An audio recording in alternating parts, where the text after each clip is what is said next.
Hi guys, kumusta? Ako si Red Quaresma at welcome back sa aking channel. At kung bago pa lang kayo sa aking channel, huwag niyo kalimutan na mag-subscribe at si Pinery tiny bell button doon sa baba para updated kayo kung meron ako mga bagong video na i-upload dito sa aking channel.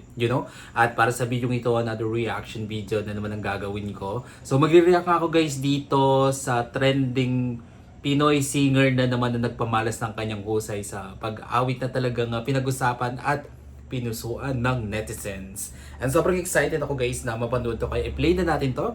Without further ado, let's begin in 1, 2, 3, go! Tara! Play na natin. By the way guys, wala akong gamit na mic ngayon. Nasira yung mic ko.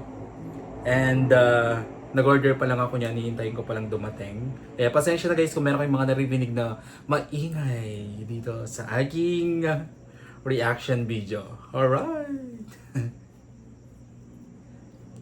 Wait lang guys. So, here we go. Basking.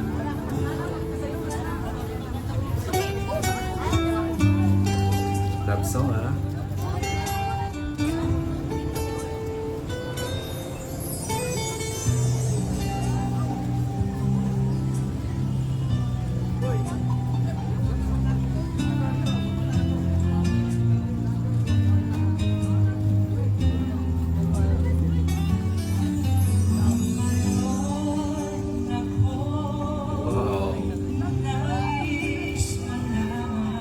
Okay.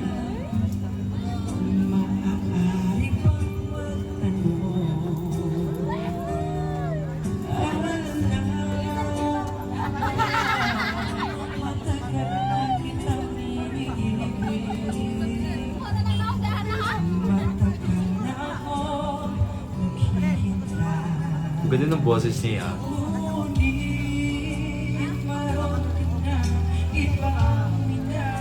Wow, I feel the emotion.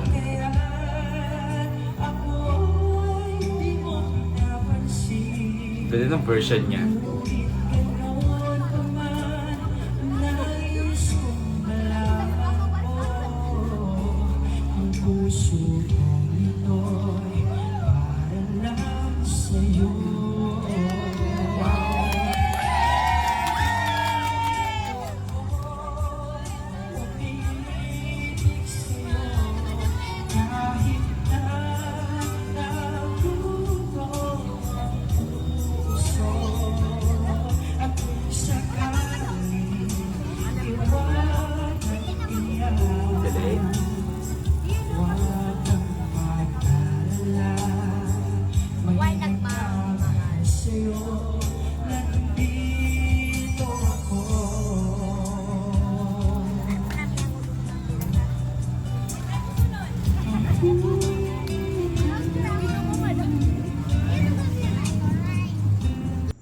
Bitin naman. Anyway, ang ganda ng boses ni Kuya, no? Sobrang kalmado ng boses niya, and then punong-puno ng emosyon pag umaawit siya, no? Kitang-kita naman, di ba?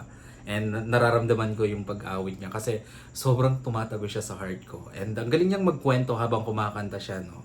Kasi ako guys, to be honest, mas na-appreciate ko yung isang singer kapag may emosyon talaga at mararamdaman mo din na parang ikinukwento niya yung kanta niya, di ba?